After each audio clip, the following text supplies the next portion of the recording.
Yaakov a spolié la bénédiction d'Ésav qui était faite par Yitzhak. Et Rivka, donc sa maman, va lui demander de partir et d'aller en terre de Haran afin de fuir son frère Esav. Alors voici le texte, voici ce que lui dit Rivka, qui est donc juste avant Parashat Vayitse, et qui va donc être la genèse de l'exil, c'est-à-dire la raison pour laquelle finalement Yaakov va s'exiler. Et donc c'est dans Bereshit chapitre 27 au verset 42 et 46. S'il y a le moins de soucis, vous ouvrez votre micro, vous me dites au niveau de la lecture des passages. Et Rivka fut informée des desseins d'Esav, son fils aîné. Elle fit appeler Yaakov, son plus jeune fils, et lui dit « Écoute Esav, ton frère veut se venger de toi en te faisant mourir. Et maintenant, mon fils, obéis à ma voix. Pars, va te réfugier auprès de Lavan, mon frère, à Haran. Tu resteras chez lui quelque temps jusqu'à ce que s'apaise la fureur de ton frère. Lorsque l'animosité de ton frère ne te menacera plus et qu'il aura oublié ce que tu lui as fait, je t'enverrai ramener de là-bas. Pourquoi m'exposer à vous perdre tous deux à la fois ?»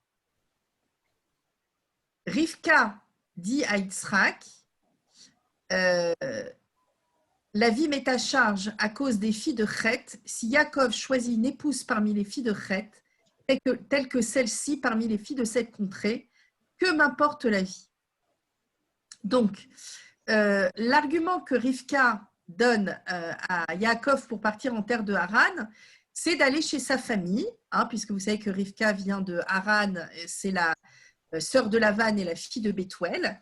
Elle a été ramenée par Eliezer de Haran. Et la raison qu'elle donne donc à son fils Yaakov est évidemment de fuir la colère d'Ésav. Elle va donner une toute autre raison à Yitzhak, ce qui est normal puisque Yitzhak pense qu'il a donné, enfin, il sait qu'il a donné à la fin la bénédiction à Yaakov à la fin de Ésav, mais en tout cas, elle lui donne un autre argument pour que Yaakov parte en terre de Haran, et elle lui dit que pour elle, il n'est pas possible que son fils épouse une des filles de Chet, et que donc il doit partir en terre de Haran, choisir une épouse. Et elle fait à peu près le même processus finalement qu'Avram avec Eliezer, puisque Avram ne voulait pas que Yitzhak épouse une des filles de Canaan. Alors, c'est pour cela qu'au début de Parashat Vayitse, le premier verset est Vayitse, puisque c'est la Parasha Vayitse. Vayitse Yaakov, et Yaakov est sorti mi Beersheva, Vayeler Chorna. Yaakov sortit de Beersheva et se dirigea vers Haran. Les deux verbes, sortir et se diriger, sont en lien donc avec les deux raisons de Rivka. Le premier, sortir, c'est sortir de la colère de Esav. Et la dynamique pour se diriger vers Haran, pour Rivka et pour Yaakov, ce n'est pas d'aller à Haran pour fuir la colère de Esav, mais bien pour aller se marier avec une fille de Haran. C'est bien pour ça que Yaakov, quand il arrivera là-bas, il va rencontrer son épouse Rachel, mais il épousera aussi sa sœur Léa. Bien. Dans ce passage de Rivka avec son fils, Rivka lui dit « Tu resteras chez lui, chez Lavan, quelques temps ». Ce qui veut dire que pour Rivka, le temps de séjour de Yaakov devait être court. Il n'était pas question pour Rivka que Yaakov reste trop longtemps en terre de Haran. Pour elle, il suffisait que son frère se calme et qu'ensuite, donc, Yaakov trouve une épouse et revienne rapidement en terre de Canaan. Cependant, il va se passer deux événements. Le premier, c'est le mariage avec Rachel et la confrontation avec le monde de Lavan, puisque Lavan va demander à Yaakov de travailler 7 années pour pouvoir rester l'époux de Rachel. Par un subterfuge, il va donc spolier l'identité de Rachel au profit de Léa et va redemander, pour que Yaakov soit bien le mari de Rachel, de travailler encore 7 années pour elle. Bien. je vous rappelle que Yaakov, parce qu'on pense souvent ça, Yaakov ne s'est pas marié avec Rachel au bout de 7 années, hein. Il s'est marié au bout de 7 jours. C'est-à-dire qu'il devait épouser Rachel. Finalement, dans son lit de noces, Léa, il a parlé à Lavan et Lavan lui a dit c'est au bout de 7 jours des Sheva Brachot que tu pourras épouser Rachel. Donc, au bout de 7 jours, il a épousé Rachel. Mais pour chacune d'entre elles, en fait, 2 fois pour Rachel finalement, il a dû travailler 7 années. Et donc, en tout, 14 années. Mais au bout de ces 14 années, Yosef va naître. Et il aurait dû être temps pour Yaakov de partir. Déjà, c'était énorme par rapport à ce que Rivka lui avait demandé, de partir en terre de Canaan. Regardez ce que dit Yaakov à Lavan. Alors, après que Rachel eut donné le jour à Yosef, Yaakov dit à Lavan, « Laisse-moi partir que je retourne chez moi dans mon pays. Donne-moi mes femmes et mes enfants, ces femmes pour lesquelles je t'ai servi, et que je m'en aille, car tu sais toi-même avec quel zèle je t'ai servi. » Donc, au bout de 14 ans, l'intention de Yaakov était bien de repartir. Lavan lui répondit, « Ah, si je trouvais grâce à tes yeux, j'avais bien auguré, l'Éternel m'a béni à cause de toi. » Il continua, « Dicte-moi ton salaire, je le donnerai. » Il lui répondit, « Tu sais comment je t'ai servi, et ce qu'est devenu ton bétail entre mes mains. Lui de faible qu'il était avant moi, il s'est accru considérablement, et l'Éternel t'a béni grâce à moi. Et maintenant, quand travaillerai-je à mon tour pour ma famille ?» Il répondit, « Que te donnerai-je » Yaakov répliqua, « Tu ne me donneras rien, mais si tu m'accordes la chose que voici, je commencerai à conduire ton menu bétail à le suivre. » C'est incroyable parce que… Stéphanie, oui. excuse-moi, mais ça serait bien qu'on désactive le son parce que les participantes font du bruit et ça va pas. Ah, Donc, il d'accord. faudrait que Mettre tout le monde en muet. Voilà. OK. Et donc, si vous voulez, ce qui se passe, et ce qui est assez étonnant, c'est que à l'issue de ces 14 années, Yaakov devait donc repartir puisqu'il avait, comment dirais-je, tenu sa promesse de travailler 14 ans pour ces 2 femmes. S'ensuit une discussion avec Lavan où là, il s'agit de la possession des richesses. Et Lavan lui dit, écoute, tu as beaucoup travaillé pour moi, maintenant, qu'est-ce que tu veux? Qu'est-ce que tu veux comme richesse? Et Yaakov lui dit, ce que je veux comme richesse, ce n'est pas quelque chose qui vient de toi. Et là, Yaakov va lui proposer quelque chose d'incroyable. Il va lui dire, j'aimerais prendre dans ton bétail que je continuerai à conduire, les bêtes qui sont achetées et rayées. Et celles qui sont, comment dirais-je, toutes, comment je peux dire, toutes lisses, quoi, sans taches, alors elles seront pour toi. Alors, qu'est-ce qu'il a fait Lavan avec ses fils? Puisque Lavan, c'est quand même un méchant. Hein. Pendant 3 jours, il a pris son bétail et il a fait réfugier ses bêtes. Il les a cachées pour que Yaakov ne puisse pas en bénéficier. Alors, Yaakov, voyant ça, ce qu'il a fait, c'est qu'il a mis dans l'eau où s'abreuvaient les bêtes, il a mis quoi? Il a mis des rameaux, il a mis du bois, ce qui a fait que ça a tacheté l'eau. Et lorsque les bêtes ont bu cette eau, elles ont, certaines, en tout cas, il a fait ça avec les meilleures bêtes, les plus vigoureuses, alors elles sont devenues tachetées. Et donc, Lavan ne pouvait plus rien faire. Et donc, Yaakov en bénéficiait. Bien. Et cette histoire-là a duré pendant 6 ans. Ce qui veut dire que Yaakov, finalement, au lieu de rester 14 ans, est resté 20 ans chez Lavan. Et à l'issue de ces 20 ans, pour une raison que nous allons voir, Yaakov décide de partir et de là, de parler à ses 2 épouses et de leur dire « il est temps pour nous de partir ». Bien. Donc la question qu'on se pose, c'est quoi ces 6 années? Finalement, Lavan, il aurait pu très bien lui donner des richesses, hein, il était parti pour, et puis Yaakov serait parti au bout de 14 ans. Pourquoi d'une part Yaakov a voulu continuer à lui-même s'occuper du troupeau? Pourquoi cette histoire des bêtes tachetées? Et puis, au bout de 20 ans, qu'est-ce qui se passe finalement pour que Yaakov décide finalement de partir de chez Lavan? C'est un exil qui est beaucoup trop long par rapport à la demande de sa mère Rivka, et nous allons tenter de comprendre pourquoi cet exil a été aussi long.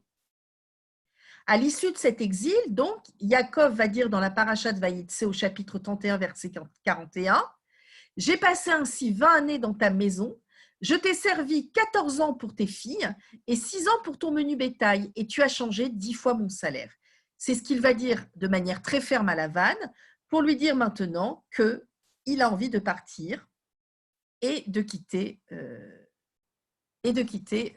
la terre de Haran. En fait, la raison pour laquelle Yaakov va vouloir quitter la terre de Haran, c'est parce que lorsque Lavan et ses fils vont voir que Yaakov s'est beaucoup enrichi, il va le regarder d'une autre manière. Alors, regardez comment c'est écrit dans les versets. Yaakov remarqua que la face de Lavan n'était plus à son égard comme précédemment. Et l'Éternel dit à Yaakov, « Retourne au pays de tes pères, dans ton lieu natal, je serai avec toi. » Qu'est-ce que c'est que cette histoire? Alors, non seulement Yaakov reste 20 ans. On se demande pourquoi. Pourquoi ces 6 années en plus? Aussi, là, Yaakov, au bout d'un moment, alors pourquoi au bout de 6 ans? Je n'ai pas forcément les réponses, mais en tout cas, au bout de 6 ans, Yaakov remarque que la face de Lavan n'est plus la même. Ça veut dire quoi? Ça veut dire que là, Lavan est très énervé contre lui parce qu'il s'est beaucoup enrichi. Donc, il n'a plus tellement envie de laisser faire Yaakov et il n'a plutôt qu'une envie, c'est de faire du mal à Yaakov. Donc, Yaakov commence à avoir peur et commence à douter de ses situations chez Lavan. Et au moment précis où Yaakov a peur et où il a un doute, regardez ce qui arrive. Et l'Éternel dit à Yaakov, « Retourne au pays de tes pères, dans ton lieu natal, je serai avec toi. » Et quel rapport avec Dieu là? Là, jusqu'à maintenant, cette discussion, il n'y a pas Dieu là-dedans. Pourquoi tout à coup, Dieu apparaît et Dieu dit, « Bon, maintenant, retourne dans ton pays et moi, je serai avec toi. » Alors, pour comprendre toute cette histoire, nous allons retourner au début de la paracha Vaïtse. Je m'excuse, hein, je n'ai pas fait de partage d'écran. Mais je vais donc vous lire, si vous voulez, le début de la paracha de Vaïtse. Si à côté de vous, vous avez un Chumash et que vous avez un Bereshit, vous pouvez vite trouver puisque c'est au tout début de la paracha. Je cherche vite dans mon Chumash.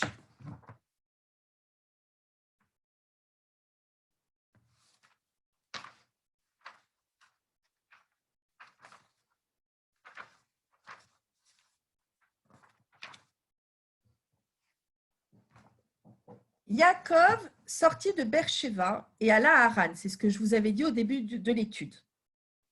Donc, il sortit, puisqu'il sortit de la colère de Ésav, et il se dirigea pour aller trouver une épouse.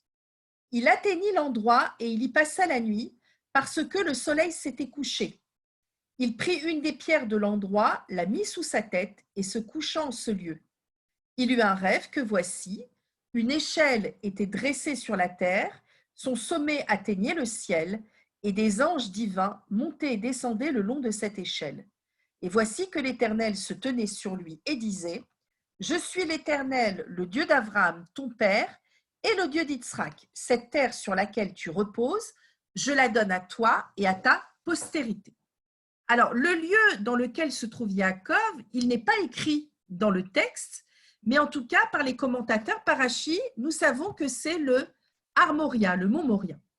Alors, comment ça se fait que Yaakov donc, est sur ce Har Moria? Le Midrash nous dit que, en fait, c'est très intéressant, là, Yaakov est âgé, hein, il a 86 ou 87 ans. au moment où il sort de Beersheba et qu'il va en terre de Haran, il y a un midrash qui nous dit que Yaakov eut très très peur en terre de Haran. Pourquoi?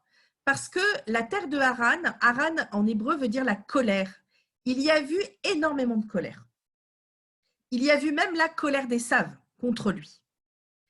Il a tellement eu peur qu'il a fait une prière, le midrash nous dit, et qu'il a prié pour retourner à l'endroit de ses pères. Et là, Dieu a fait un miracle, c'est que comme Yaakov était âgé, il a raccourci les distances et Yaakov y est retourné rapidement et a pu prier à l'endroit de ses pères. Cet endroit-là, c'est donc le mont Moria, là où Abraham avait fait l'alliance et là aussi où Yitzhak avait prié. Et donc, si vous voulez, dans cet endroit-là, on comprend que Yaakov n'est pas encore prêt pour se confronter au monde de la vanne. Parce que le monde de la vanne, c'est le monde de l'idolâtrie. Et Yaakov, vous savez, lorsqu'il quitte le monde d'Ésav, il n'y va pas tout de suite. On dit qu'il est passé par la yeshiva de Shem et Ever pendant de nombreuses années. C'est pour ça qu'il part âgé finalement. Et qu'il a d'abord étudié. Yaakov, c'est quelqu'un, on sait que Yaakov, ça représente l'attente, l'intériorité, c'est l'homme de l'étude. Ésav, c'est la chasse, c'est l'extérieur, c'est le monde de l'extériorité. Si vous voulez, pour quelqu'un comme Yaakov, de sortir de la maison de ses parents pour aller dans une terre étrangère, c'était très compliqué. Et ce qui est beau dans ce midrash, c'est de se dire qu'il faut se laisser le temps, finalement le temps pour se confronter aux choses qu'on ne connaît pas. Et Dieu, même si c'est Yaakov, lui donne le temps finalement de retourner à son origine, à ses références, pour pouvoir se ressourcer et prier. Ce qui veut dire que pour Yaakov, rentrer dans la maison de Lavan n'est pas du tout quelque chose de facile. C'est un dur labeur et c'est quelque chose de très compliqué par rapport à son intériorité. Donc, lorsqu'il retourne et qu'il se couche, il voit donc cette fameuse échelle qu'on connaît bien. On connaît bien ce passage. Et là, Dieu, donc, il voit donc des anges qui montent et qui descendent.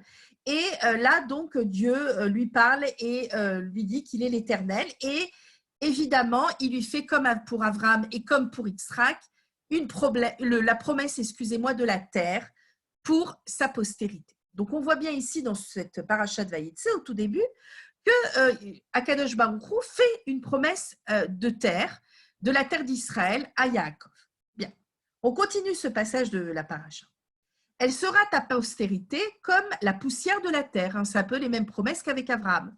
Et tu t'étendras au couchant et au levant, au nord et au midi, et toutes les familles de la terre seront heureuses par toi et par ta postérité. Oui, je suis avec toi. Je te garderai partout où tu iras, et je te ramènerai dans cette contrée, car je ne t'abandonnerai pas avant d'avoir accompli ce que j'ai promis à ton sujet. Yaakov, se réveillant de son sommeil, s'écria : Assurément, l'Éternel est présent en ce lieu, et moi je ne le savais pas. Et saisi de crainte, il ajouta : que ce lieu est redoutable, ceci n'est autre que la maison du Seigneur, et c'est ici la porte du ciel. Yaakov se leva de grand matin, il prit la pierre qu'il avait mise sous sa tête, l'érigea en monument et répandit de l'huile à son faîte. Il appela cet endroit Bethel, la maison de Dieu, mais Luz était d'abord le nom de la ville. Yaakov prononça un vœu en disant : Si le Seigneur est avec moi, c'est le titre de notre cours de ce soir, si Dieu est avec moi, s'il me protège dans la voie où je marche, s'il me donne du pain à manger et des vêtements pour me couvrir, si je retourne en paix à la maison de mon Père et que l'Éternel soit pour moi Dieu, et cette pierre que je viens d'ériger en monument deviendra la maison du Seigneur, et tous les biens que tu me donneras, je veux t'en offrir la dîme. Ce passage a été énormément commenté. Nous allons voir quelques commentateurs parce qu'il y a une grande question. La question, c'est Dieu fait une promesse à Yaakov. Cette promesse, c'est une terre pour sa postérité. Bien. Et Dieu lui fait la promesse aussi qu'il ne l'abandonnera pas et qu'il restera avec lui. C'est exactement ce qu'il lui dit. Vous avez vu dans l'autre passage, au bout des 20 années de labeur, Dieu, là, lui redit sa promesse et lui dit « Retourne en terre de Canaan, je serai avec toi. » Il lui redit bien à l'issue de ces 20 années qu'il sera avec lui. Donc là, il tient sa promesse. Mais ce qui est étonnant, c'est que Yaakov, à la suite de cette promesse faite par Dieu, fait un vœu, un éder. Et ce vœu, qui est une condition, est que si Dieu est avec moi, d'accord, alors je retournerai à la maison, je retournerai en paix à la maison de mon Père. Donc là, les commentateurs vont se poser la question de quel est ce vœu. Si Dieu lui fait une promesse d'être avec lui et de le raccompagner en terre de Canaan, s'il lui fait la promesse de cette terre, comment cela se fait-il que Yaakov fait un vœu, ce vœu disant étant une condition à son départ en terre d'Israël, qui est si Dieu est avec moi et s'il me donne tous les biens matériels, le pain à manger, les vêtements pour me couvrir, etc. etc. Comment ça se fait que Yaakov ait ce besoin de poser une condition pour finalement retourner en terre d'Israël?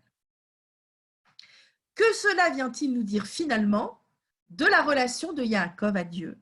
Et que cela vient-il nous dire finalement de la relation entre Dieu et entre Yaakov? Bien.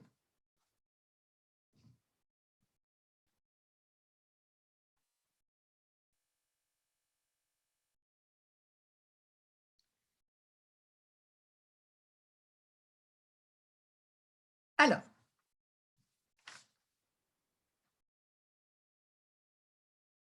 excusez-moi, j'aime bien relire mes notes 2 petites secondes pour voir si j'ai rien oublié.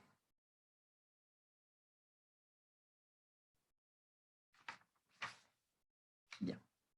Alors, le Midrash Tanhuma nous dit, alors là, je vais vous donner plusieurs petits commentaires pour voir finalement quelle est la tension. Hein, c'est des commentaires que j'ai pris dans le livre de L'éclat du rocher de Nathalie Bibas et de Pnina Bitton.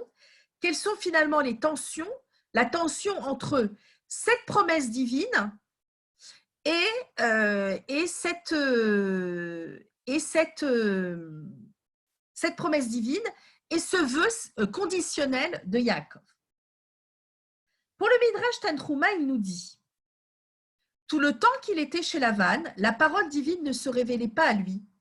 Et Yaakov pensait et se disait « Hachem ne m'a-t-il pas dit que je ne t'abandonnerai pas ?» Dieu répondit à ses méditations « Tu veux que je sois avec toi, sors de chez Lavan et retourne à la terre de tes pères. » Donc pour le Midrash Tanhuma, tout le temps où Yaakov va travailler les 14 années chez Lavan plus les 6 années, à aucun moment il y a la révélation d'une parole divine. Et Yaakov, donc, pour lui, il se sent abandonné par Dieu, puisque Dieu ne se révèle pas à lui.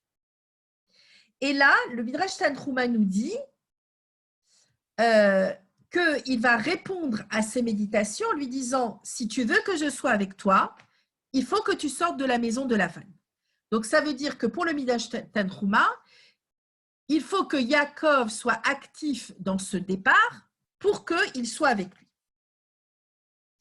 Pour le Sifri, qui est un autre commentateur, voilà ce qu'il dit. Et Yaakov fit un vœu. Est-il imaginable que notre ancêtre Yaakov ait pu dire « Si Hachem est avec moi et me garde, s'il me donne et que je retourne en paix, l'Éternel sera pour moi Hachem. Et sinon, si l'on peut s'exprimer ainsi, il ne serait pas Dieu pour moi. » Donc le Sifri, lui, il est très très dur parce qu'il dit « Mais comment c'est possible que Yaakov ait pu dire « Si Hachem est avec moi et me garde ?» Ça veut dire que si Hachem n'est pas avec lui, alors il n'y a plus Hachem. Ça veut dire que il ne serait pas Dieu pour moi. Ça veut dire que si là, au moment donné où je dois retourner en terre de Canaan, Dieu n'est pas avec moi, ça veut dire que Dieu n'est pas là, n'est plus là pour moi, n'est plus là en moi. Donc pour le Sifri, c'est une vraie, ce serait de la part de Yaakov un vrai rapport d'intérêt finalement. C'est-à-dire que Yaakov, finalement, il est un peu comme Caïn. Ça veut dire qu'il fait un peu du paganisme. Ça veut dire qu'il veut bien faire les choses, mais s'il a quelque chose en retour. Alors, le Sifri dit non, ça ne veut pas dire ça.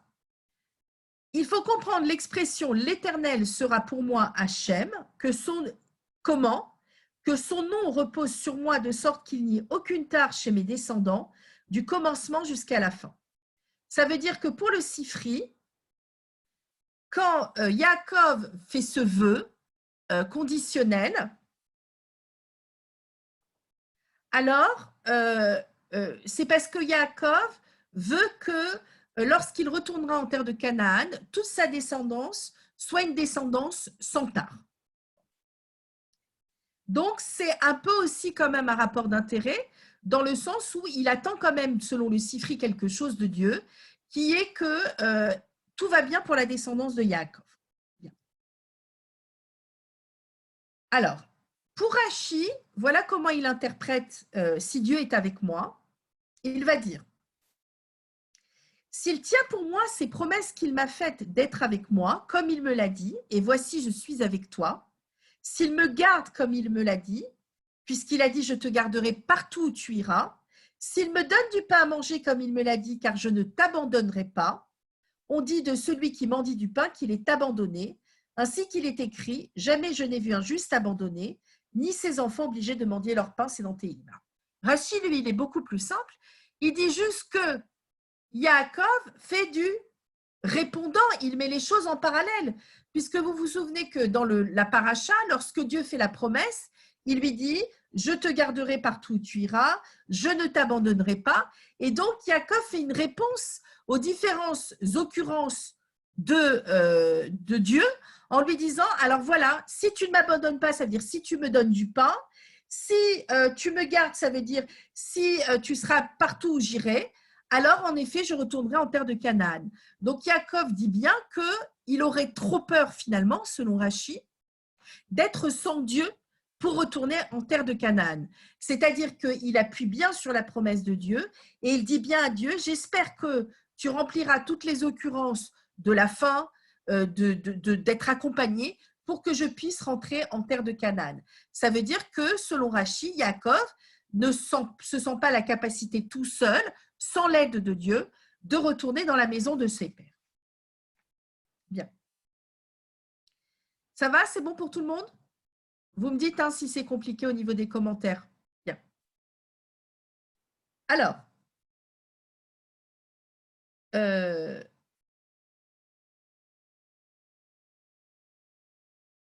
continue les commentaires.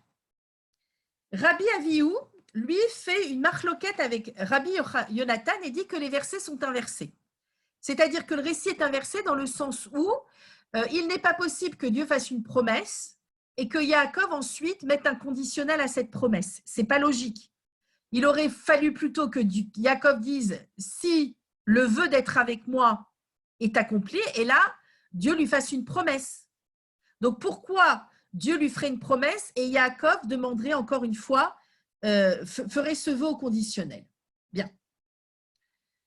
Alors, ça, c'est l'avis de Rabbi Avihu. Mais Rabbi Yonatan, lui, non, pardon, de Rabbi Yonatan. Mais Rabbi Avihu, il dit non, non, non, le récit n'est pas du tout inversé. C'est que, il dit un peu comme Rashi, j'attends, si Hachem est avec moi, selon lui, Yaakov veut dire ceci, si se réalisent pour moi les conditions dans lesquelles Hachem m'a dit qu'il serait avec moi, j'accomplirai mon vœu. Alors, Rabbi Avihu, il va un peu plus loin, c'est carrément que Yaakov, lui, il se confronte à Dieu et lui dit, écoute, mon coco, moi je veux bien retourner en terre de Canaan, mais être avec moi, ça ne veut pas dire seulement que tu sois là, mais que tu me combles matériellement et que tu m'apportes toute l'aide nécessaire pour retourner en terre de Canaan. Bien.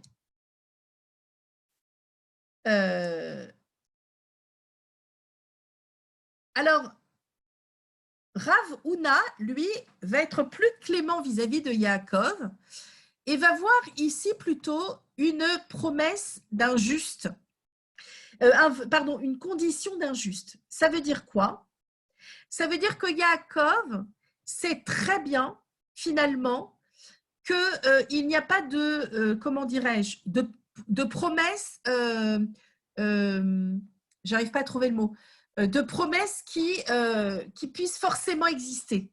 C'est-à-dire que c'est à la décision de Dieu finalement de faire en sorte que sa promesse se concrétise ou pas. Dieu peut faire la promesse, mais ce n'est pas obligé qu'il l'accomplisse ou pas. D'accord? Ce qui veut dire que finalement, la promesse de Dieu est à voir comme une responsabilité de l'homme, de celui qui la reçoit. Comme Dieu n'est pas obligé finalement d'honorer sa promesse, c'est à l'homme de savoir finalement comment il peut avoir le mérite que Dieu honore sa promesse ou pas. Et donc, à ce moment-là, pour Rav Huna, ça change les donnes.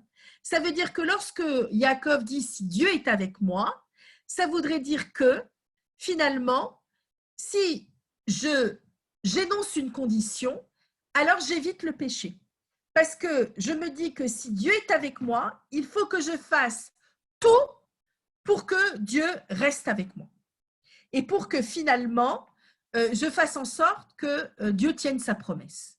Et en faisant cela, c'est-à-dire en me conditionnant à faire en sorte que Dieu honore sa promesse, je m'éloigne du péché, parce que du péché au sens large, parce que je fais en sorte finalement d'être assez, comment dirais-je, net pour que Dieu ait envie de tenir sa promesse. Donc là, Rav Huna déplace la phrase, déplace le concept et dit finalement, ce n'est pas une espèce de condition d'un manque de Emouna de Yaakov, c'est juste que Yaakov, lui, il pose cette condition pour lui-même. C'est-à-dire pour se dire sans cesse qu'il doit avoir le mérite finalement d'avoir la possibilité que Dieu honore sa promesse. Bien. Alors, nous allons revenir, bien sûr, parce que ce qui nous intéresse, c'est l'idée de Rav Huna et l'idée que je vous lirai après du Midrash Rabbah. Mais en tout cas, une chose est sûre, c'est que cette tension entre la promesse de Dieu et le vœu conditionnel de Yaakov peut être interprétée de 1000 façons. Puisqu'on peut se dire, Dieu fait une promesse, comment ça se fait qu'Yaakov il pose une condition? Je veux dire, quand on est près de Dieu, on n'a pas besoin de lui poser une condition à sa promesse. On peut se dire aussi que finalement, il n'a pas confiance en Dieu. On peut se dire aussi que le récit est inversé et que finalement, la promesse est venue après la condition. On peut se dire aussi que tout simplement Yaakov essaye, comme le dit Rashi, de se répéter pour se donner confiance tout ce que lui a promis Dieu, c'est-à-dire à manger, c'est-à-dire de ne pas l'abandonner, pour pouvoir avoir la force de retourner en terre de Canaan avec toute sa famille et ses richesses. En tout cas, ça peut, vous voyez que ça crée des tensions entre les commentateurs parce que ça peut être interprété de 1000 façons. Pourquoi Yaakov va poser une condition à la promesse de Dieu et va la répéter. Et Rav Huna, comme on l'a vu, je pense qu'on dit plutôt Rav Huna, lui donc va lui prendre une autre idée, va déplacer et va se dire mais peut-être que là Yaakov est en train finalement de se responsabiliser dans cette promesse divine et se dire que cette promesse divine doit être il doit en avoir le mérite puisque finalement c'est entre ses mains de savoir s'il aura le mérite de retourner en terre de Canaan ou pas. Bien. C'est-à-dire que finalement, ici, dans cette interprétation de Rav Huna, il y aurait plutôt une idée de l'ordre de l'exigence morale. C'est-à-dire, finalement, quel va être moi mon travail sur Terre pour faire en sorte que là-haut, ça puisse répondre de la bonne manière.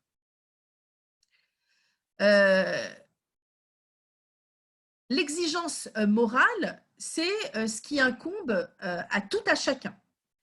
C'est-à-dire, finalement, comment moi, je dois mettre en place ma vie pour que les choses puissent continuer et se développer dans le bon ordre des choses. Ce qui voudrait dire que finalement, cette promesse divine, serait plus à voir comme une dynamique, un cheminement, une direction, aller vers, plutôt qu'une promesse béni oui, comme une récompense à des bons actes. Et à ce moment-là, Yaakov qui répond « si Dieu est avec moi », veut dire non plus que Dieu va récompenser et que je suis comme un enfant qui veut ma récompense, mais plutôt comme une responsabilité de l'exigence de Dieu, de cette exigence morale, et qui serait de comment finalement je vais pouvoir arriver à faire en sorte que Dieu me ramène en terre de Canaan. Et ça, dans cette exigence morale, il y a aussi l'idée d'une responsabilité spirituelle par rapport à Dieu. C'est-à-dire que finalement, dans cette promesse divine, je dois me responsabiliser spirituellement pour qu'il y ait un écho entre le monde d'en haut et le monde d'en bas. Bien.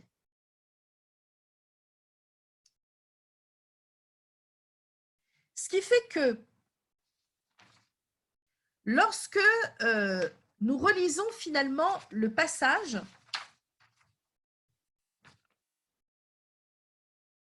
qui est le passage qui se joue à l'issue de ces 20 années.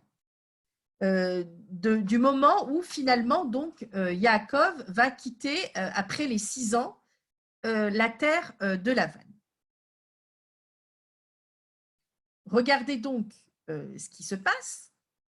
Yaakov remarque que la face de Lavan n'est plus à son égard comme précédemment, et l'Éternel dit à Yaakov, retourne au pays de tes pères, dans ton lieu natal, je serai avec toi. Donc, la question qu'on peut se poser, c'est, Yaakov, là, commence à avoir peur.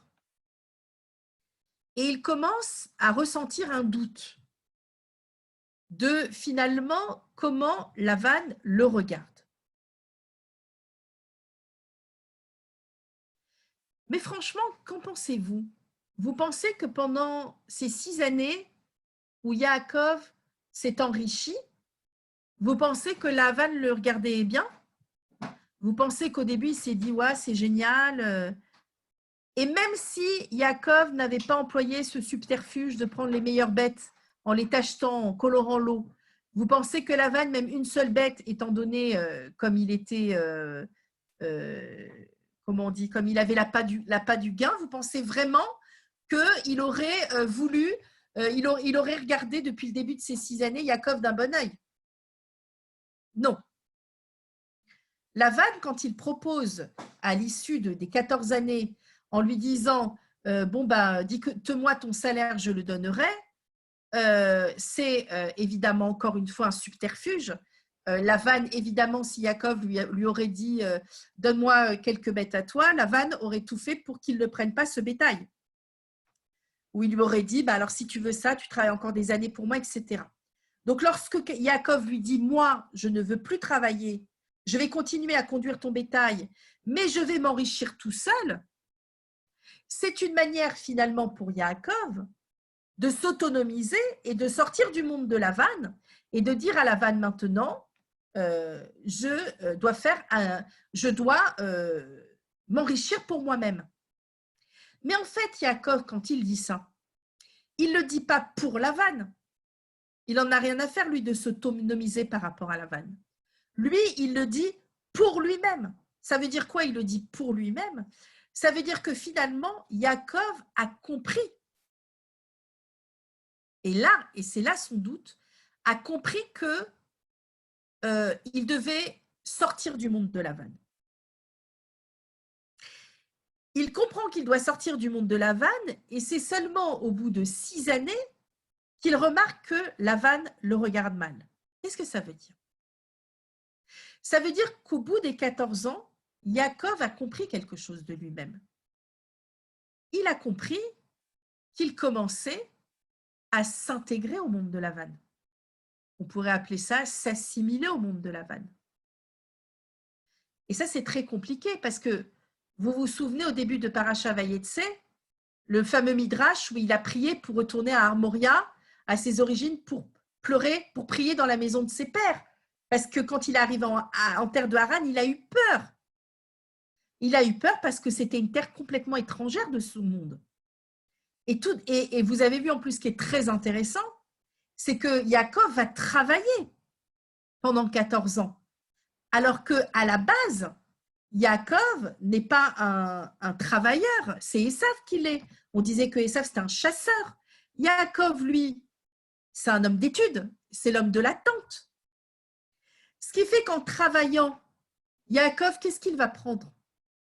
Il va prendre du potentiel de Ésav. Et c'est quoi ce potentiel de Ésav?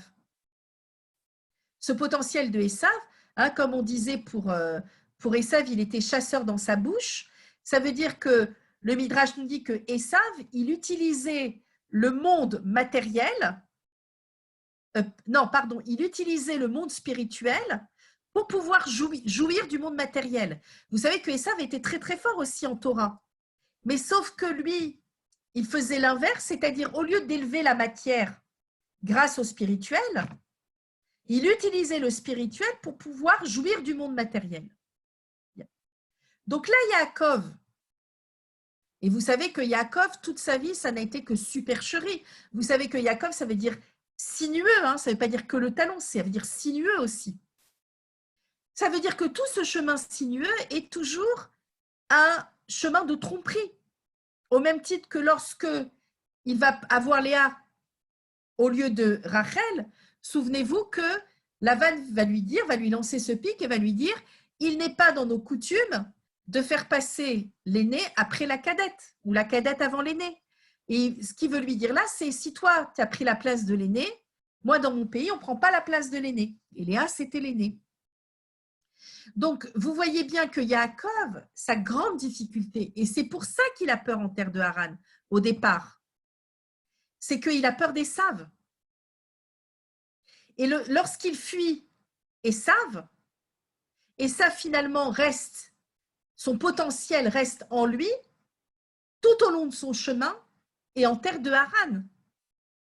Et en épousant les deux sœurs, en épousant Léa et en travaillant pour elle, quelque part, il prend le potentiel de Ésav en lui. Et donc, et ce potentiel, comme je vous l'ai expliqué, c'est un potentiel de jouissance du monde. C'est un peu comme l'idée de Caïn, d'intérêt au monde et à Dieu. C'est l'idée, comme on l'avait dit plusieurs fois avec Caïn, du sédentarisme, de l'agriculture. Ça veut dire je veux acquérir des richesses. Alors, tout le long où il était avec Lavan, ces richesses ne lui appartenaient pas vraiment. Mais pendant ces 6 années, là, il va s'enrichir pour lui. Et là, va se créer une énorme tension qui est ces richesses que je vais prendre. Est-ce que c'est pour devenir comme Ésav, c'est-à-dire finalement être dans un lien de jouissance au monde, ou est-ce que ces richesses-là, elles ont un travail aussi plus spirituel et plus noble pour mon autonomisation vers le retour en terre de Canaan?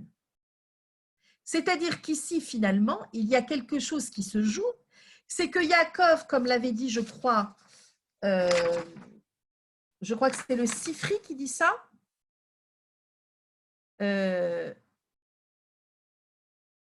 ou le Midrash, attendez, excusez-moi, oui, je crois que c'est le Sifri qui dit ça, c'est que Yaakov, à un moment, il se sent abandonné parce qu'il n'entend pas la parole de Dieu. Et donc, Yaakov doit sans doute trouver en lui des possibilités de retrouver Dieu en sortant du travail de Lavan, mais en essayant aussi de créer ses propres richesses pour pouvoir les amener en terre de Canaan. Et c'est ça qui est très impressionnant. Pourquoi Yaakov, il a besoin de ses richesses? S'il était resté le pur Yaakov, il serait parti avec ses femmes et ses enfants, et puis il aurait eu la Emouna, puisque Dieu lui avait promis une terre, et donc voilà, la prospérité et de la postérité. Mais là, on a l'impression quand même que Yaakov a besoin de s'enrichir parce qu'il a quand même travaillé 14 ans et qu'il a été quand même imprégné de ce monde-là. Et puis, il a aussi besoin de s'enrichir parce que la parole de Dieu n'est pas là. et que vous vous souvenez que Dieu lui a fait cette promesse de lui donner à manger et de le secourir et de ne pas l'abandonner, mais c'est aussi, comme le dit Rachid, dans la nourriture. Donc Yaakov se dit, ben, finalement, peut-être que je ne dois compter que sur moi-même. Mais comment faire si on veut honorer une promesse divine en ne comptant que sur soi? C'est-à-dire en se disant, est-ce que je vais honorer cette promesse moi tout seul, dans un monde finalement qui est en dehors de Dieu, qui est le monde des saints? C'est très compliqué. Bien.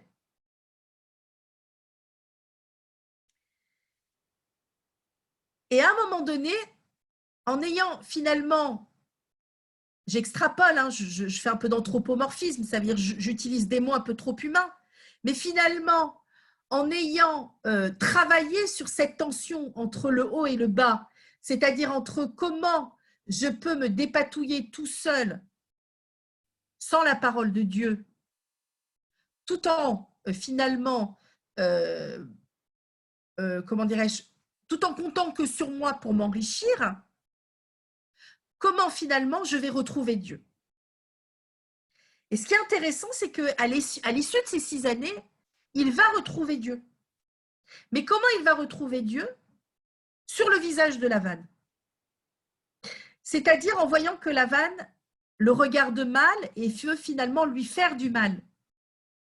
Mais qu'est-ce que ça signifie retrouver qu'il voit Dieu sur le regard de Lavan? Ça veut dire que finalement, pendant ces 6 années, il s'éloigne du monde de Lavan. D'ailleurs, je crois qu'il y a toute une étude kabbalistique et plus profonde sur le sens de ces bêtes tachetées, rayées, etc. Qu'est-ce qu'elles signifient dans le monde de Yaakov? Mais en tout cas, une chose est sûre, c'est que ça amène à une spiritualité, cette histoire de taches et de rayures. Et finalement, et je pense que c'est sans doute à joindre dans cette idée de différencier, de se différencier du monde de Lavan. Un peu au même titre qu'Abraham avec Lot qui lui avait dit chacun de nos troupeaux ira paître dans un lopin de terre différent. Il y a toujours cette idée finalement que la lignée d'Abraham veut se différencier. Et donc dans cette histoire de bétail tacheté, etc., il y a cette idée finalement de différenciation. Et donc en se différenciant, c'est-à-dire en sortant du troupeau de Lavan, et en faisant ce travail de retrouver Dieu, il va le retrouver dans un visage hostile, parce que ce visage devient hostile à partir du moment où on n'est plus conditionné à ce visage, où il nous devient vraiment étranger, et où on voit à ce moment-là vraiment sa vérité. Parce que quand on s'assimile, quand on se perd dans un monde, alors on voit ce monde, la vision qu'on a de ce monde devient une vision familière, une vision finalement où on ne sait plus trop différencier le bien et le mal puisqu'on est avec sa vision du bien et du mal. Hein, on peut reprendre l'idée de Havaï Adam à ce moment-là. Mais quand on veut se différencier, et c'est ça tout le travail de Avraham, Yitzhak et Yaakov, quand on veut se différencier, alors on voit mieux finalement la différence de l'autre. Et en voyant la différence de l'autre, on retrouve Dieu parce qu'on voit l'autre comme une individualité à part entière, qu'elle soit bonne ou mauvaise, hein, peu importe. C'est-à-dire, à partir du moment où on lutte contre l'amalgame, encore une fois, on arrive finalement à retrouver Dieu. C'est un peu toujours le même principe. Et ce qui est intéressant, finalement, c'est que qu'est-ce que je voulais dire? J'ai perdu le fil de ce que je voulais dire. C'est pas grave. En tout cas, donc, dans ce regard hostile, Yaakov va retrouver Dieu et Dieu va lui parler.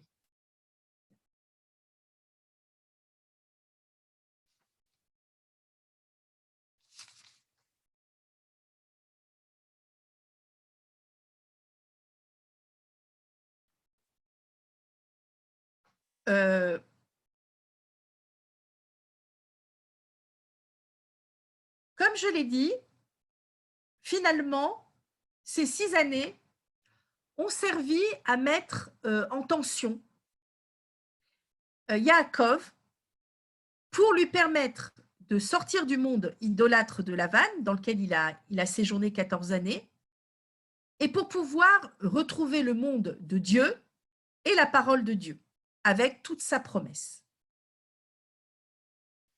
Peut-être que Yaakov n'aurait pas eu à faire ce travail des 6 années, et peut-être que s'il avait parlé à Dieu directement à l'issue de ces 14 années, peut-être que Dieu lui aurait parlé directement et serait apparu directement. Regardez par exemple ce qui s'est passé avec Abraham et Dieu au moment de Akedat Yitzhak, de la ligature d'Yitzhak. Lorsque Dieu lui demande de sacrifier son fils unique, Abraham ne dit rien et il agit et il fait. Et pourtant, dans cette demande de Dieu à Abraham, il y a une totale incohérence. Pourquoi? Parce que Dieu avait fait à Abraham une promesse de postérité qui devait passer par Yitzhak. Et finalement, il lui demande de tuer Yitzhak, qui n'a pas encore d'enfant. Donc c'est incohérent dans le sens où on ne peut pas demander de tuer le seul enfant qui pourra nous donner une postérité. Et pourtant, Abraham fait jusqu'à ce que Dieu apparaisse et donne l'animal à la place du fils. De là, on peut comprendre finalement que Dieu se tait lorsque l'homme se tait. Dieu n'apparaît pas si Dieu ne parle pas à l'homme, si l'homme ne parle pas. Abraham, à aucun moment, dit à Dieu, mais c'est complètement incohérent ce que tu me dis. Je ne comprends pas ce que tu me dis. Tu me dis que tu vas me donner une postérité et puis tu veux tuer le seul fils par lequel je pourrais avoir une postérité. C'est-à-dire que le fait de ne pas argumenter contre Dieu fait que Dieu ne parle pas. Pour Yaakov, c'est à peu près pareil. Pourquoi Yaakov se sent-il abandonné? Mais à quel moment Yaakov dit-il à Dieu, tu sais Dieu, là je ne comprends pas. Ma mère, elle me demande de séjourner très peu de temps dans cette terre. Finalement, je me coltine 14 années de labeur. Et puis, tu m'avais fait la promesse que je retournerai en terre de Canaan et que tu resteras avec moi. Puis finalement, plouf, il n'y a plus personne. Je ne t'entends même pas. T'es où? Elle est où la cohérence? Comment je vais retourner en terre de Canaan? Comment je vais avoir ma postérité va être sur cette terre? Et Dieu se tait. Même principe. Dieu se tait et n'apparaît pas. À la fin de Akedat Yitzhak, Dieu va apparaître, enfin l'ange, et puis va lui dire Avram, Avram, c'est-à-dire qu'il va le pousser à la parole. Et Avram va dire me voici. Pour Yaakov, finalement, ça va se passer un peu autrement, c'est-à-dire que finalement, c'est par le biais de ces 6 années, comme je vous l'ai dit, que Yaakov va avoir la possibilité de retrouver Dieu dans le visage hostile de Lavan. Et à partir du moment où Yaakov commence finalement à repenser à Dieu, puisqu'il voit que l'autre est différent de lui, et que donc lui, c'est celui qui doit être en terre de Canaan et qui doit fuir ce monde qui est contre lui, alors là, Dieu réapparaît et lui dit, et lui tient sa promesse, je serai avec toi. Donc, comme nous l'avions vu par Raphrouna, Yaakov, lui, Raphrouna, il voit une forme de juxtaposition entre la promesse faite et ce qu'en fait le tzaddik, le juste. C'est-à-dire que, et la condition, c'est-à-dire que finalement, comme je vous avais dit, Raphrouna, il se dit, Yaakov pose une condition et fait un vœu, parce qu'il se dit, comme cela, je dois me responsabiliser par rapport à la promesse de Dieu, et je dois me dire que cette promesse, elle, sera effective à partir du moment où je me serai éloignée du péché, et où donc j'aurai le mérite que cette promesse se mette en place pour moi. Donc, c'est pour cela que Rav Huna, il voit presque un donnant-donnant entre la promesse et le vœu, et la responsabilité de l'homme face à la promesse de Dieu. Et regardez ce que va nous dire le Midrash Rabbah. Heureux l'homme qui a toujours peur. C'est dans Michelet, dans les Proverbes 28-14. Les justes se distinguent en effet par ce trait que les promesses du Tout-Puissant ne les amènent pas à rejeter la crainte qui leur inspire. Il est écrit à propos de Yaakov, Yaakov eut peur. Et ça, c'est magnifique parce que ce Yaakov eut peur, il n'arrive pas à ce moment-là. Il arrive dans la parachate Vaishlar, et la paracha juste après.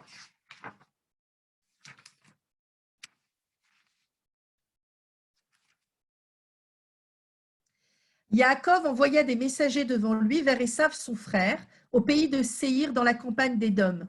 Il leur donna cet ordre. Vous parlerez ainsi à mon seigneur, à Esav. Ainsi parle ton serviteur Yaakov. J'ai séjourné chez Lavan et prolongé mon séjour jusqu'à présent. J'ai acquis bœuf et âne, menu bétail, esclaves mâles et femelles. Je l'envoie annoncer à mon Seigneur pour trouver grâce à tes yeux. Donc, on voyait là que l'idée de la richesse, de tout ce qu'il a eu, il l'a redit, mais là, maintenant, pour Esav. Donc, ça veut bien dire que ce qu'il était en train de travailler pendant les 6 années, c'était aussi pour se protéger de Esav. Alors, on l'a vu d'un point de vue spirituel, mais aussi d'un point de vue physique, pour que Esav ne le tue pas. Les messagers revinrent près de Yaakov en disant « Nous sommes allés trouver ton frère Esav, lui aussi vient à ta rencontre. » Et 400 hommes l'accompagnent. Yaakov eut peur et il fut angoissé. Et ça, c'est magnifique. Je continue le Midrash Rabbah. Pourquoi cette peur alors qu'Hachem lui avait promis d'être avec lui? C'est qu'il se disait « Peut-être quelque souillure m'a-t-elle atteint pendant que j'étais chez Lavan. » Donc, on voit bien finalement que la peur de Yaakov, et c'est celle qu'il rencontrera décuplée par une angoisse au moment où il devra se reconfronter au monde d'Esav, c'est la peur de lui-même. C'est la peur finalement d'être trop pris par le monde de Lavan et de plus savoir qui il est. Et ce qui est extraordinaire, c'est cette tension, cet énorme écart plutôt, entre le début de Parashat Vayetse, où finalement, il va en terre de Haran et il retourne dans ce lieu qu'il va nommer Bethel, parce que finalement, il a tellement peur du monde de Haran, c'est tellement éloigné de lui, nous dit le Midrash, et où finalement, à la fin de toute cette traversée de cette Parashat Vayetse, dans l'autre Parashat Vaishlar, où là, il va vraiment sortir du monde de Haran au bout de 20 ans et il va se reconfronter à Esav, il a peur et il est angoissé.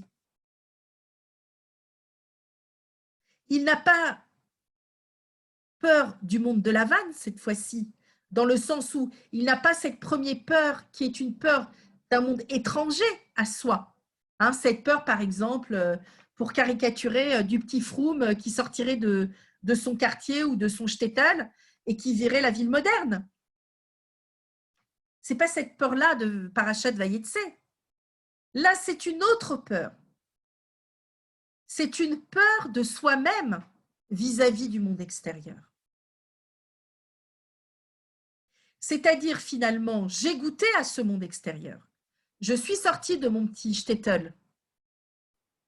Mais moi, je ne veux pas être ce monde extérieur. J'ai travaillé longtemps pour me différencier à travers mon bétail. Et comment maintenant je vais faire moi avec cette partie de moi du monde extérieur, mais en voulant être différent de ce monde extérieur. Et c'est ça, la peur de Yaakov. Et c'est ça, finalement, cette tension entre la promesse de Dieu et le vœu de Yaakov. Yaakov, il fait un vœu parce qu'il a peur de sortir de son monde. Il a peur de lui-même. Et donc, lorsqu'il dit « Si Dieu est avec moi », ce qu'il veut, c'est surtout ne pas se perdre lui. Dieu, c'est son repère pour ne pas se perdre. Donc, il a une attente vis-à-vis de Dieu. Mais Dieu ne lui répond pas. Dieu ne lui parle pas. Alors, il essaye de le retrouver à travers ces 6 années et il essaye de retrouver Dieu. C'est-à-dire, il essaye de retrouver Dieu en se différenciant du monde extérieur à lui, d'un monde qu'il ne connaissait pas avant tout ça. Et puis, Dieu réapparaît à partir du moment où il voit qu'il est différent du monde de la vanne. Et Dieu, là, le sent de nouveau prêt à retourner en terre de Canaan. Ça veut dire que si Yaakov avait une attente vis-à-vis de Dieu, Dieu aussi en avait une vis-à-vis de Yaakov. Même si Yaakov devait fuir ce monde, et que ce n'est pas de sa faute parce que c'est à la demande de sa mère Rivka, et qu'il a subi l'histoire, il n'empêche qu'il va se confronter à un autre monde, et que finalement, on a tous à se confronter au monde extérieur. C'est difficile de faire sans. Et puis Yaakov, c'est le dernier de la lignée d'Abraham. Il va donner les 12 tribus. Ça veut dire qu'il a sans doute quelque chose à nous dire, à nous, en tant que peuple, qui va se confronter au monde extérieur. Yosef, c'est celui qui va vraiment montrer comment se confronter au monde extérieur au moment du rêve de Paro, au moment où il va devenir le gouverneur économique de l'Égypte. Il va nous montrer comment vivre parmi les nations, et là, il ramènera Yaakov et ses frères en Égypte. Mais là, Yaakov est en train d'apprendre comment faire, comment finalement vivre avec le monde extérieur, tout en étant en terre d'Israël, c'est-à-dire dans la terre qui me ressemble, qui est le plus moi. Alors, peut-être que ce passage propose quelque chose dans cette tension entre le vœu, qui est une attente vis-à-vis de Dieu, et entre la promesse, qui est aussi une attente vis-à-vis de Yaakov. C'est-à-dire, Dieu lui dit, je te fais cette promesse, mais quand tu seras prêt. Et Yaakov lui dit, je formule un vœu parce que j'ai peur de moi.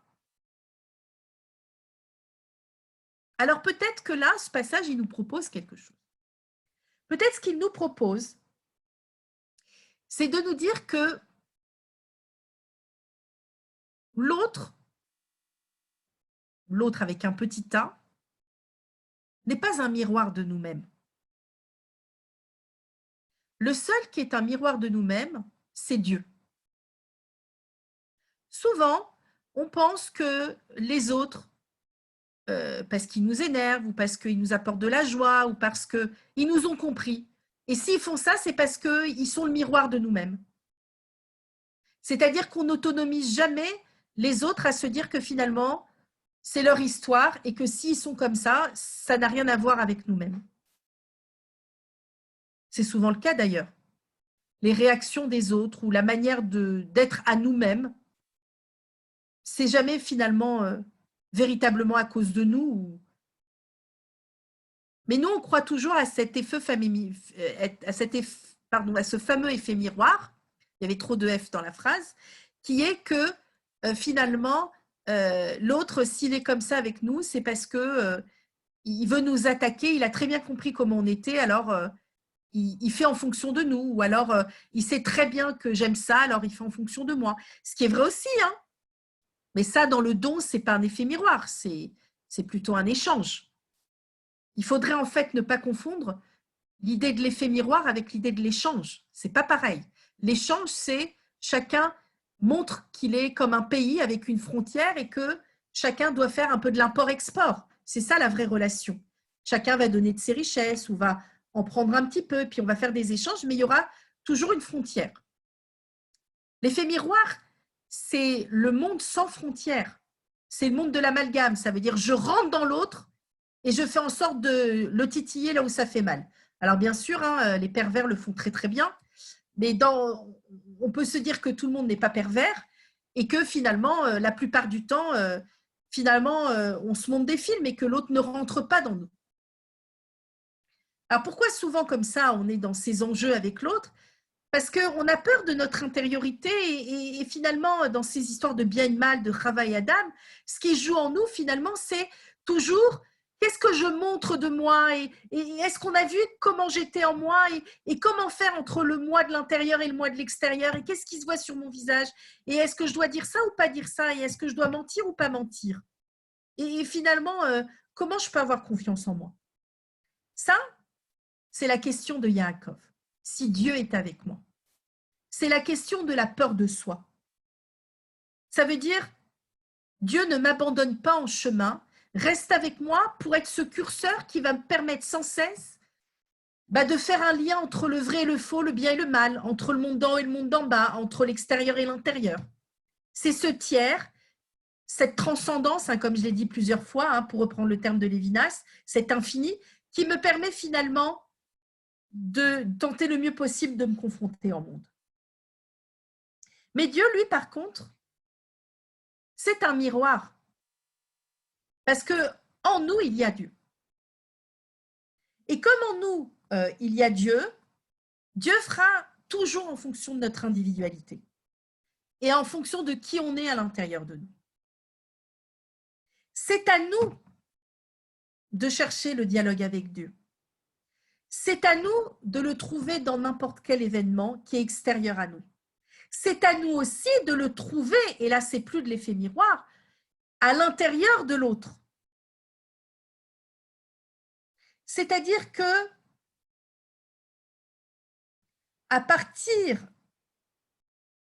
du moment où on est prêt, où il sent qu'on est prêt à se recentrer à l'intérieur de nous et à respecter véritablement qui on est, et finalement à accepter que notre intériorité soit ce qu'elle est, et à partir du moment où on ne fait plus cas du regard de l'autre, ou alors on n'en fait cas comme Yaakov, c'est-à-dire pour voir finalement qui on est, comment on s'est recentré par rapport à soi-même, alors là, Dieu apparaît de nouveau. Alors là, Dieu peut finalement remplir avec nous le contrat qu'on s'est bien donné nous-mêmes. Dieu, finalement, il ne peut pas signer à notre place. Il peut signer le contrat avec nous, mais il ne peut pas signer pour nous. Il fait en fonction de notre cheminement à nous et de notre manière finalement de nous recentrer à nous. À partir du moment où on est nous avec nous-mêmes, alors on est avec Dieu. Sans aucun doute. Et ce qui est extraordinaire, c'est que cette exigence morale, on doit l'avoir aussi vis-à-vis de nous-mêmes. C'est-à-dire de se recentrer sans cesse et de passer notre chemin. Et de rester sur notre chemin. Yaakov, lorsqu'il va revoir Esav, vous savez qu'Esav va être très content, il va être très content de revoir son frère et il va lui sauter dans les bras. Donc, on est toujours à Parashat Vaishlar. Et alors, je vais essayer de retrouver rapidement, sinon je vous le dirai comme ça.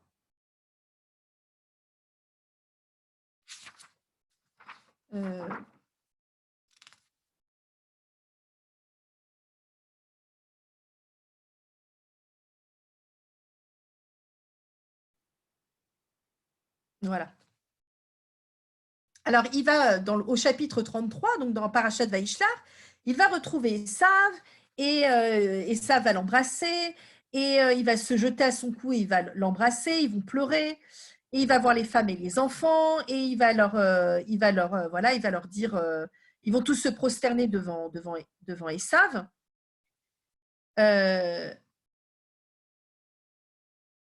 Et donc Esav va lui dire, tu sais, j'ai beaucoup de bétail, garde le bétail que tu voulais me donner pour toi. Et Yaakov va lui dire, non, non, non, non. Si j'ai trouvé grâce à tes yeux, tu accepteras cet hommage de ma main. Et puis,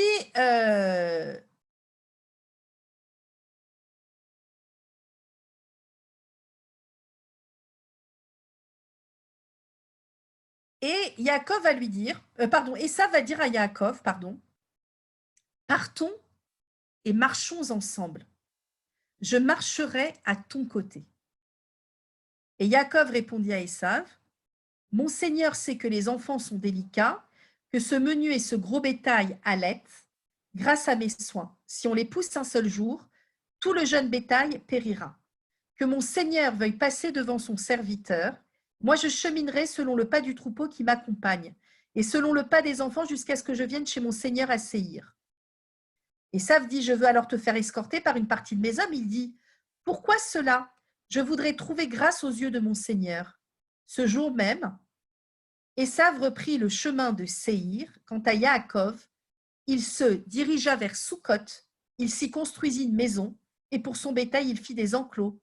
C'est pourquoi l'on appela cet endroit Sukkot. C'est extraordinaire ce qui se joue là. Parce qu'Esav, lui, il dit à son frère quand il le revoit, marchons ensemble. Alors on a le sentiment comme ça que c'est très fraternel, c'est très beau, mais pas tant que ça. Pour Esav, il faut absolument que l'amalgame et que le profit mutuel reviennent. Yaakov va dire tout de suite quelque chose de magnifique. Il va dire, tu sais bien que j'ai des jeunes enfants et un troupeau à allaiter. Je dois marcher à mon rythme. Et après, il lui dit, avance devant moi et puis je te rejoindrai. Et ce qui est beau, c'est que Esav retourne vers Séhir et que Yaakov s'installe dans cette ville qui s'appellera Sukkot parce qu'il aura mis des enclos à son bétail. Et ça, moi, ce passage-là me fait énormément penser à la fête de Sukkot et à ce qu'on attend finalement de nous, le peuple juif. Parce que finalement, vous savez que la fête de Sukkot n'a pas vraiment son pendant dans les autres religions. Et finalement, pour moi, la fête de Sukkot, c'est un peu la fête du monde adulte, de l'adulte. Autant à Kippour, à Rosh Hashanah, on est un peu comme des enfants, on demande pardon, on essaye de se réparer, de faire teshuva. Mais à Sukkot, il se joue autre chose. Il se joue finalement l'idée de se recentrer soi-même malgré la fragilité de la vie. C'est-à-dire de retrouver son chemin dans un petit endroit qui est fragile, qui est éphémère, malgré les contingences, malgré ce qui se passe autour de nous. C'est-à-dire, tout d'un coup, on nous demande de se mettre dans une petite cabane à ciel ouvert, enfin en voyant le ciel, et que cette cabane va représenter notre maison, l'endroit où finalement on va manger, où donc on va être en lien avec notre culture, hein, ici pour Yaakov ce sera son bétail, pour nous ce sera nos repas, et que finalement dans cet endroit-là, on y met toutes nos richesses. Et on n'attend rien de plus, on n'attend pas plus.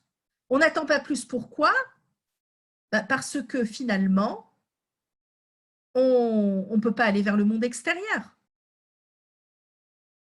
Mais ce qui est extraordinaire, c'est que cette fragilité de la vie, on n'en fait pas une idolâtrie. Parce que vous connaissez le fameux texte du Talmud qui dit que on a proposé à des non-juifs d'aller sous la souka et qu'il a plu très très fort ou alors il a fait un soleil très très ardent. Ils sont restés quand même. Alors qu'on sait qu'alariquement parlant, si on est gêné dans la souka par une forte pluie ou par un fort soleil, on a obligation de rentrer chez soi pour être à l'aise et manger à l'aise.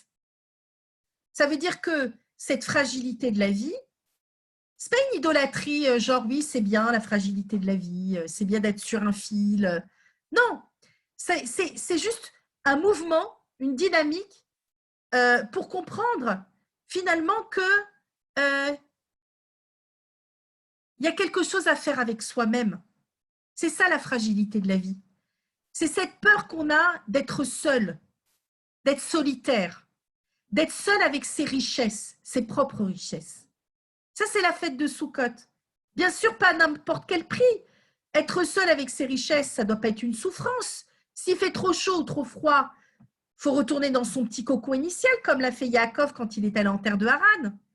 Mais, en tout cas, savoir qu'il y a un chemin à faire et que ce chemin, il doit aussi se vivre seul, avec ses propres richesses, et qu'il n'y a rien à demander à l'autre, parce que si on avait à demander à l'autre, alors on serait encore dans ce fameux effet miroir. Par contre, on sait que Dieu est avec nous et on sait qu'on doit faire le mieux possible pour que on sache comment lui parler et comment lui, il peut nous répondre et tenir sa promesse de nous accompagner. Je terminerai en citant un très beau verset du prophète Zacharie qui dit « Revenez à moi, dit Dieu, et je reviendrai à vous ». Ce verset est très joli parce que je pense que dans ce passage de Yaakov, il y a cette idée que la relation n'est pas de l'ordre de l'acquis, qu'il y aura toujours une tension entre ce qu'on attend de soi et ce qu'on attend de l'autre. Et que c'est en découvrant le mieux possible qui on est soi et comment Dieu est en soi, qu'on a la possibilité finalement de tenir nous-mêmes nos promesses d'être avec l'autre. Voilà. J'espère que ça vous a plu, que ça vous a apporté. Et je vous dirai pour le prochain cours, on fera sur un personnage féminin avec Fleg et avec les autres. Et on va essayer le plus possible. Il est possible que je donne cours tous les mercredis soirs pendant le confinement. Je vous tiendrai au courant si j'y arrive. Mais en tout cas, on alternera entre un personnage féminin et un passage comme ceci du Chumash. Voilà, je vous embrasse très fort et à très bientôt. Bisous, bisous. Razak, Stéphanie, merci beaucoup. Merci beaucoup. Stéphanie? Oui. Nadia m'a dit de s'excuser. Elle a eu un problème de téléphone et elle n'a pas pu se brancher. Alors, elle m'a dit de s'excuser. Il n'y a pas de souci. Que tu l'excuses, quoi. Il n'y a pas de souci. Tu l'embrasses pour moi. D'accord. À très bientôt tout le monde. Bisous, bisous. Merci Stéphanie. À bientôt. À bientôt. Ciao.